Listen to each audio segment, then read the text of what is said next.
दुनियार कौन बृहत्तर कार्य गोटे दिन में संभव निज लक्ष्य पथरे पहुँचवा हेले प्रतिदिन किसी ना किसी करी चल बिंदु बिंदु जल मिसी सिंधु हवा परी तुमर कर्म दिने व्यापक रूप धारण करिवो आउ तापरे तुम्हें पहुँचब तुम गंतव्य स्थल। पिंपुड़ी को देखी प्रतिदिन गोटे गोटे दाना नहीं से तार भरा आमार तैयारी कर वर्षा ऋतु ता पिला और परिवार को खुआए स्वल्प स्वल्प प्रयास ही दिने विशाल रूप धारण कर प्रतिदिन अर्थ संचय कर किंतु सेते जेतिकरे लोक आपन को कृपण कहि प्रतिदिन किसी ज्ञान आहरण कर किंतु सेते जेतिकरे तुम्हें तुम ज्ञान पाई अहंकारी पलटि जीव। प्रत्येक दिन किसी ना किसी कार्य कर निज घर पाई निज परिवार पाई निज समाज पाई जीवन सुंदर हो मधुर हो।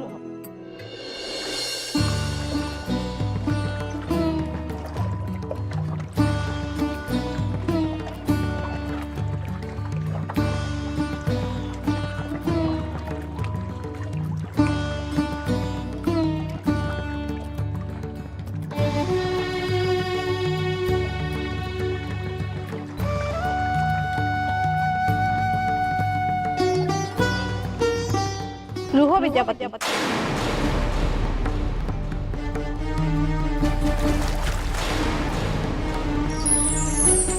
आपण किए माता? सर्वतीर्थ जल निर्मित बिंदु देवी मु ए बिंदु सागर रक्षिका। प्रणाम माता। कहतु मते कहीं अटकैली? शास्त्र महात्मा न जानी शास्त्र अध्ययन करबा चाहा तीर्थ महात्मा न जानी तीर्थ परिदर्शन करबा ताहा। हाँ जड़े काठुरिया युवक ठारू ए विषय किंचित श्रवण करिछि। तुमे जहा को काठुरिया कहूच से काठुरिया नुहति विद्यापति सी ही प्रभु एकाम्रेश्वर लिंगराज। अहोभाग्य मोर अहोभाग्य। स्वयं स्वयं प्रभु लिंगराज ठारू मु क्षेत्र महिमा विषय श्रवण करिछि। तमे जहाँ भी श्रवण करिच से सब अधूरा विद्यापति। हाँ माता गोदावरी आसवाक मना कले बोली शुणिछि। तेबे ए बिंदुसागर जल रे कोन माता गोदावरी नाहंती? अछंती किंतु से केमिति स्थान पाइले ताहा आउ एक रहस्य। कहंतु देवी मु स्नान करिवा पूर्वरु से रहस्य जानिबाकु चाहूछि। से दिन जलयज्ञ पई एठी सकल तीर्थ एकाठी होइथिले। चलचंचल थिला ए एकाम्र क्षेत्र।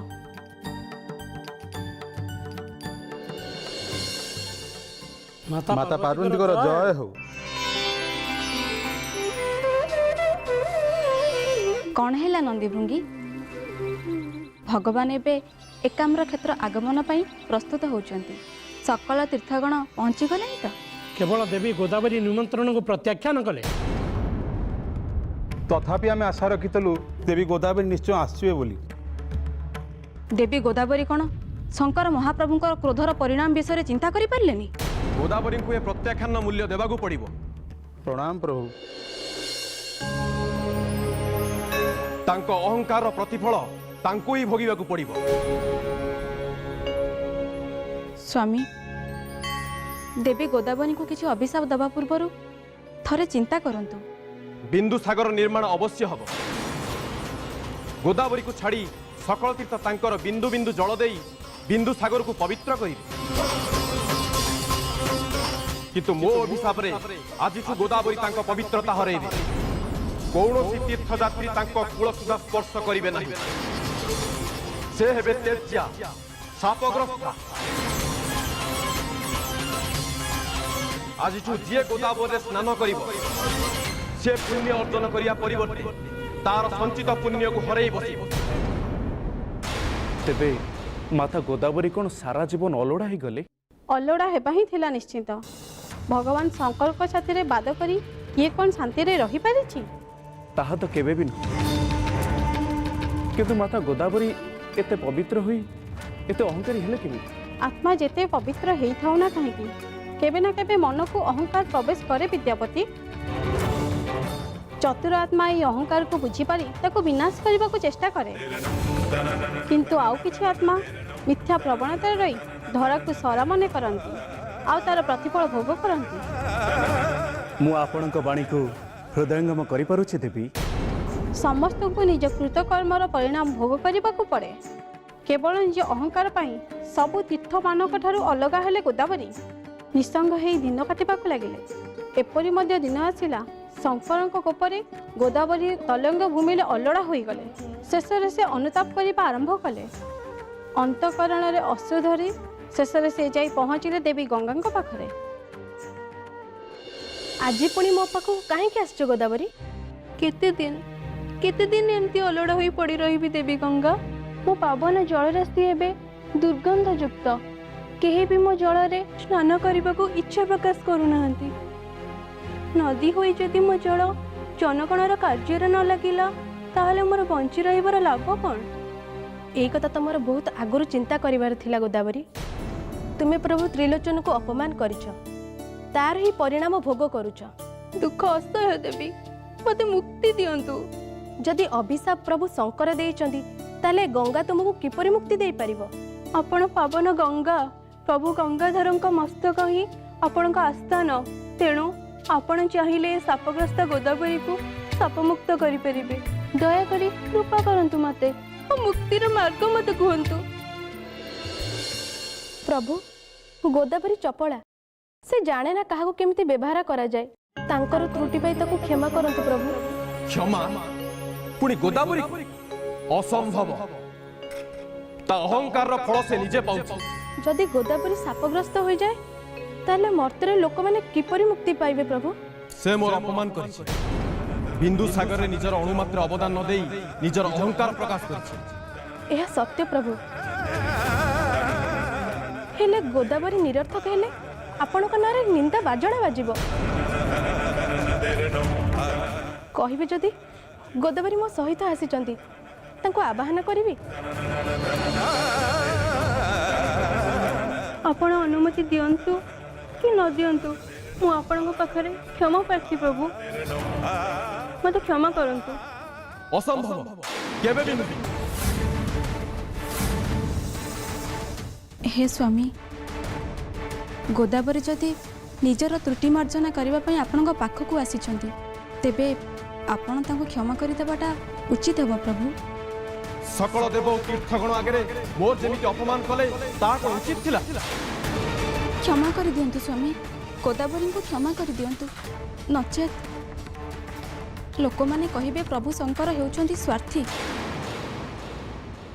ନିଜର ବ୍ୟକ୍ତିଗତ ଆବଶ୍ୟକତା ପାଇଁ ସେ ଗୋଦାବରୀଙ୍କୁ ଅଭିଶାପ ଦେଲେ।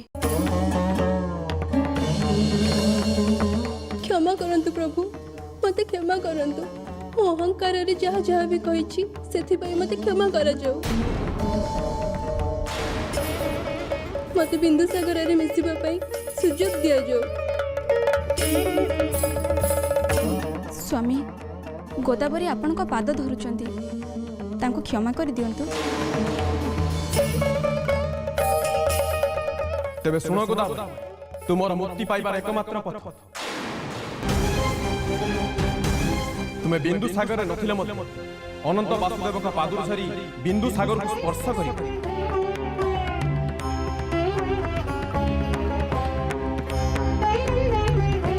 ତୁମକୁ ଦେଖି ସାରା ଦୁନିଆ ଜାଣିବ ପାପର ଫଳ କଣ ହୋଇପାରେ, ଅହଙ୍କାର ମୂଲ୍ୟ କେତେ ସାଂଘାତିକ। ତେବେ ଗୋଦାବରୀ ନିଶ୍ଚିତ ମୁକ୍ତି ପାଇଗଲେ। କିନ୍ତୁ ତାଙ୍କ ପାପର ପରିଣାମ ତାଙ୍କୁ ହିଁ ଭୋଗ କରିବାକୁ ପଡ଼ିଲା।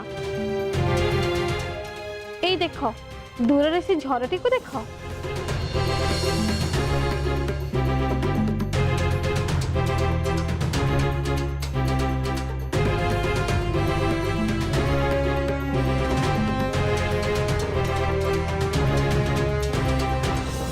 ସିଏ ହିଁ ହେଉଛନ୍ତି ଗୋଦାବରୀ। ଦୂରରେ ପ୍ରଭୁ ଅନନ୍ତ ବାସୁଦେବଙ୍କ ପାଦ ଛୁଇଁ ସେ ବିନ୍ଦୁସାଗରରେ ବିଲୀନ ହୋଇଛନ୍ତି। ଏଇଠୁ ହିଁ ମାତା ଗୋଦାବରୀଙ୍କୁ ମୁଁ ପ୍ରଣାମ କରୁଛି।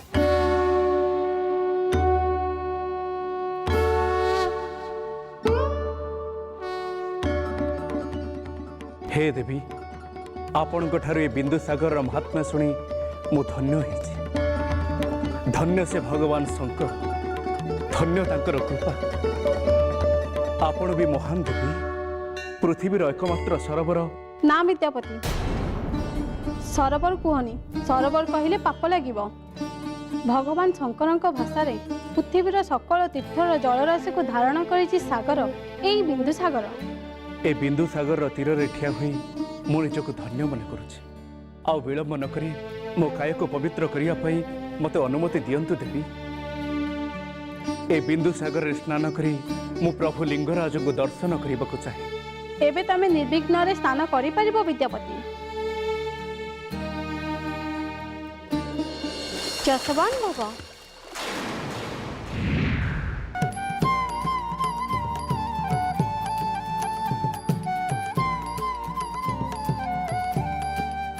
हे पावन तीर्थ बिंदुसागर, मोर समस्त पाप मोचन करने सह मो पितृपुरुषों समस्त पाप मोचन करंतु। मो स्नानर फल राजा इंद्रदुम्न और राणी गुंडीचा मध्य प्रदान करंतु।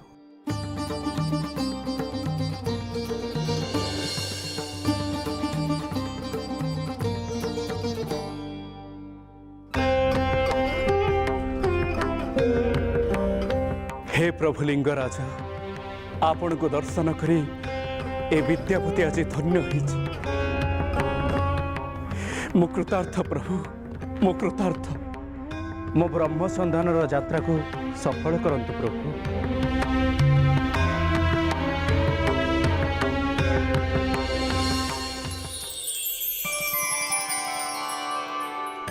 जाओ विद्यापति जाओ, तुम सहित मोर आशीर्वाद रही।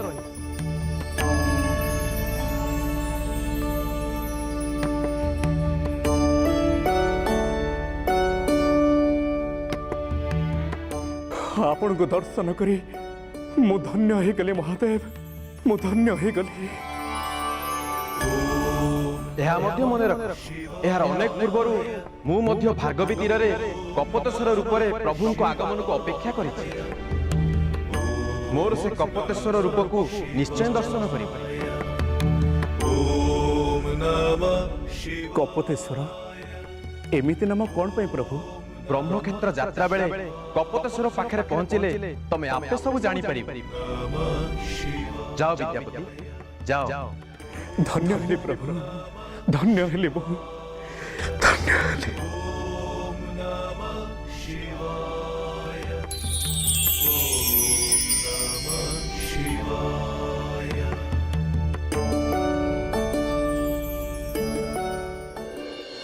भ्राता, तेबे विद्यापति कौन कपतेश्वर पाखक यात्रा कले? ए कपतेश्वर कौन प्रभु शंकर? ए भार्गवी नदी कौटी भ्राता? भार्गवी नदी क्षिप्रा नदी परी आकार क्षुद्र हो पारे, किंतु धर्मीय विचार और प्राचीनतार ए नदी अतुलनीय। तेबे कपतेश्वर से नदी पाखरे कहीं रहिले? आज नुहे भद्रा, आउ केबे? नाई भ्राता, मते एबे कहतु। गप शुणा छल तू तो नारायण को प्रतिमा कथा भूली गलु जे।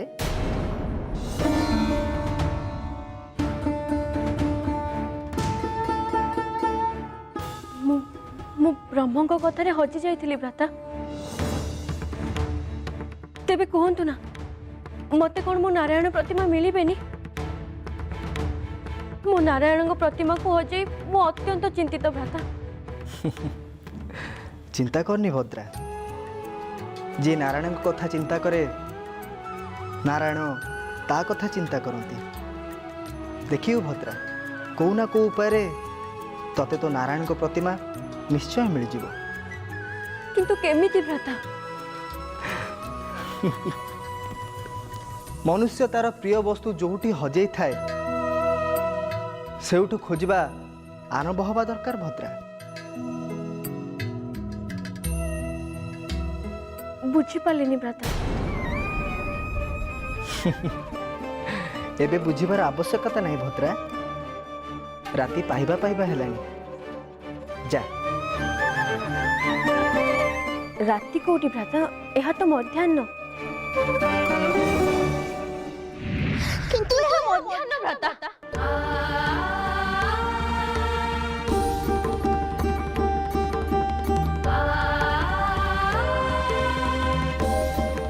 ଓହ, ତେବେ ମୁଁ ସ୍ୱପ୍ନ ଦେଖୁଥିଲି।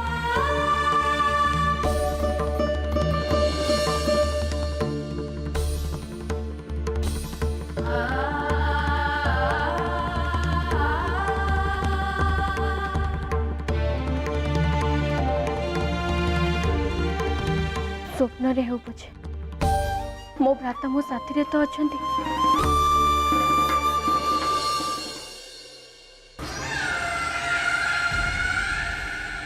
ଯାହା ପାଇଁ ସୁଭଦ୍ରା ସାରା ଦୁନିଆକୁ ଜିତି ପାରେ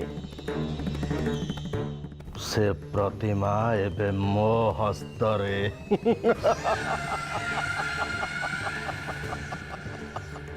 ଏବେ ନାରାୟଣଙ୍କର ଚତୁର୍ଦ୍ଧା ମୂର୍ତ୍ତି ଏ ଦୁର୍ଯ୍ୟୋଧନର ଅଧୀନରେ। ମୁଁ ଏବେ ଦେଖିବି ସୁଭଦ୍ରା ତତେ ବିପଦରୁ କିଏ ବଞ୍ଚେଇବ। ଏ ମୂର୍ତ୍ତିକୁ ସାଇତି ରଖ ଭ୍ରାତା। ଦେଖିବା ଏବେ କୌରବ ମାନଙ୍କୁ କିଏ ହରେଇବ।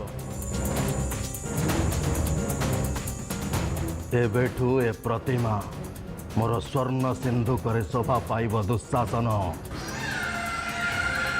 ସେତେ ଦିନ ଯାଏ ଯେତେ ଦିନ ଯାଏ ସୁଭଦ୍ରା ହସ୍ତିନାର ରାଜମହଲକୁ ନ ଆସିଛି।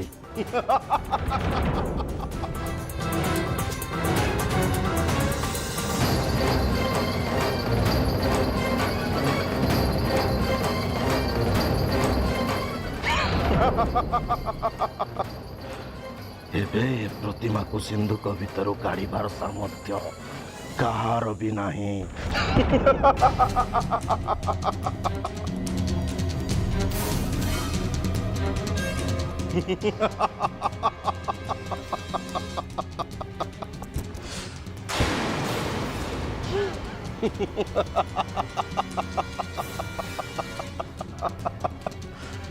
ଏବେଠୁ ଏ ଚାବି ମୋ ମସ୍ତକ ତଳେ ରହିବ। ଉଚିତ ନିଷ୍ପତ୍ତି ନେଇଛନ୍ତି ଭ୍ରାତା। ଆଜିର ଏ ଦୁନିଆରେ କାହାର କାହାକୁ ଭରସା ନାହିଁ।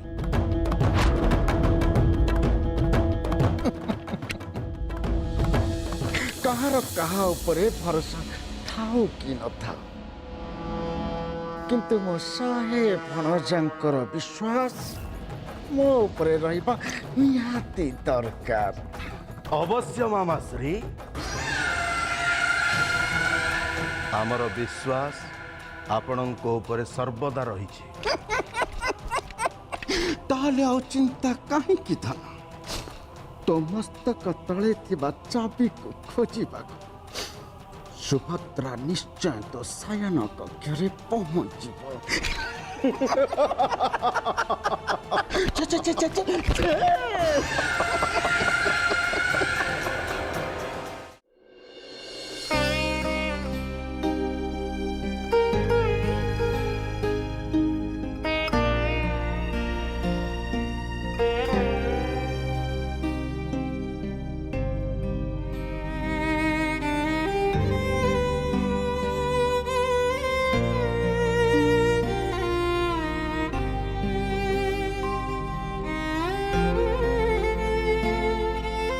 हे प्रभु,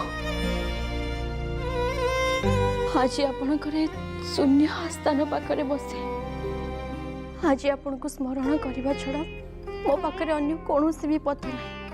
मु जाने ना आपण एबे कोठी विराजमान करुछथि। मु किंतु आपण को मो हृदय आस्थान रे स्थापन करिछि प्रभु।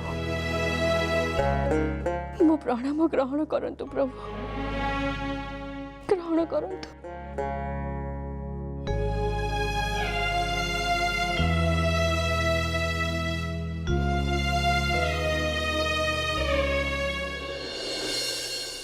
महाराज राज्य पाई खुशीर खबर ए साल राज्यर दक्षिण पार्श्व में कृषि कार्य उन्नत मान रही प्रजा माने आनंद उत्सव पालन करुछन्ति। उत्तम अति उत्तम। महाराजंकर जय हो। जदि मो आशंका सत होता है ताहले तमे इंद्रप्रस्थर दूत निश्चय। आज्ञा महाराज, धर्मराज युधिष्ठिर आपणक उद्देश्य पत्र प्रेरण करछन्ति।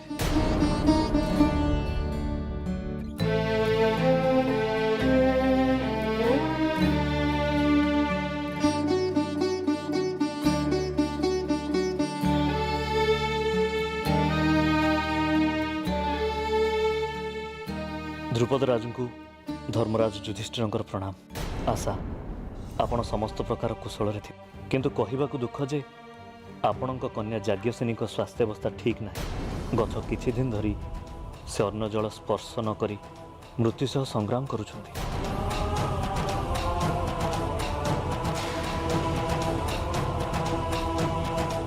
पांडव माने सकल प्रयास करी मध्य विफल।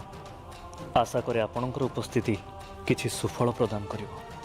पत्र प्राप्त हेबा मात्रे आपण इंद्रप्रस्थ रे पदार्पण करिवे बोली आशा करे। इति आपणकर ज्येष्ठ पांडव युधिष्ठिर। द्रौपदी अर्णजल स्पर्श करुने पूर्वर केबे मध्य एमती हेई नथिला। आज हठात इंद्रप्रस्थ रे द्रौपदी एमिति निष्पत्ति काहेकि नेला? महामंत्री प्रस्तुति आरंभ करंतु। मु एबे ही इंद्रप्रस्थ उद्देश्य रे यात्रा आरंभ करिबी। तथाज्ञा महाराज।